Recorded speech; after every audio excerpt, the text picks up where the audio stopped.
goota diina dachaasee kana gaazii arcaasee Adam Diimaa yooman faarsi jechuun weellisaan qabsoo Caalaa Bultumee kan sirbeef Adam Diimaa eenyudha? Jagna gaaro taraasee haariitu mana baasee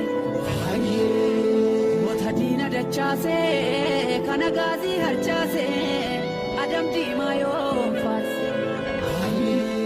Maqaan dhaloota isaa Adam Ahimad Alii yeroo ta'u caalaatti garuu Adam Diimaa jedhamuun beekamaam. Diinaraas ammoo maqaa qabsoo isaatiin. Adam Diimaan bara 1971 godina Harargee Lixaa aanaa Doobbaa Gandaalii Xiqqaa Araddaa Jannataatti dhalatee guddatee. Adam Diimaa bultii dhaabbatees haadha manaa lamarraa ijoollee 9 horatus jireenyaaf maatii isaa caalaa walabummaa sabaa caalchifatee qabsoodhaaf hidhatee hanga lubbuunsaa wareegamtuttis galaana qabsoo daakaa sabasaaf nama jiraatedha. Sirna hamaa ilmaan Oromootti diina ta'e sanatti Adam Diimaa diina ta'uudhaan afaan qawwee isaaniittis innis afaan qawwee galagalchuudhaan sodaa tokko malee xiiqiin lolaa ture. Roorroo saba isaarra ga'u kamuu fincilee mormee lolee lolchiiseetu diina ba'aaf gala wallaalchisee. Xiiqiif sabboonummaan dhiiga Oromummaan gootummaan sabasaaf loleetu maqaa Diinaraas jedhamus sabasaarraa gonfatee. Adam Diimaa yookaan Diinaraas wayyaanetti dhukkuba sammuu ta'ee bara 1997tti yeroo filannoo bara wayyaaneen korojo'aatti mootummaaf loltoota wayyaanee wajjin lola cimaa walirratti banuun loltoota wayyaanee danuu jilbeenfachiisee.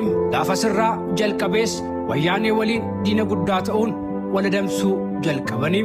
Wayyaaneen guyyaa guyyaan loltoota ishee Adam Diimaa yookaan Diinaraasitti ergitus inni garuu injifannoon harka laachisee ofirraa deebisaa ture. Dhukaasa jabaa irratti bananis Diinaraas loltoota wayyaanee haxaa'uun gumaa ilmaan Oromoo baasaa ture.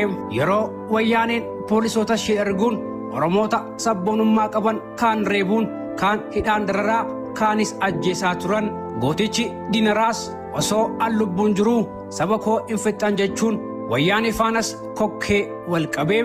Yeroo kana loltoonni wayyaanee 50 ta'an isa qabuuf mana isaatti yeroo marsan gootichi Diinaraas garuu tooftaa lolaa isaan hin qabne waan qabuuf loltoota isaanii 2 garanaa garanatti isaan kuffisuun isaan harkaa miliqee deemee. Sabni isaas hidhatee humna wayyaanee akka ofirraa loluuf Diinaraas leenjii hidhannoo barsiisaa tureera.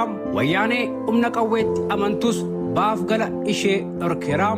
Boodarras gootichi Adam Diimaa yeroo Oromoon loltoota wayyaanee naannoo Somaalee poolisii addaatiin ajjeefamutti taa'ee ilaaluu hin dandeenye. Loltoota wayyaanee naannoo Somaalee kanatti dhukaasa banuun lafarraa isaan daguugee.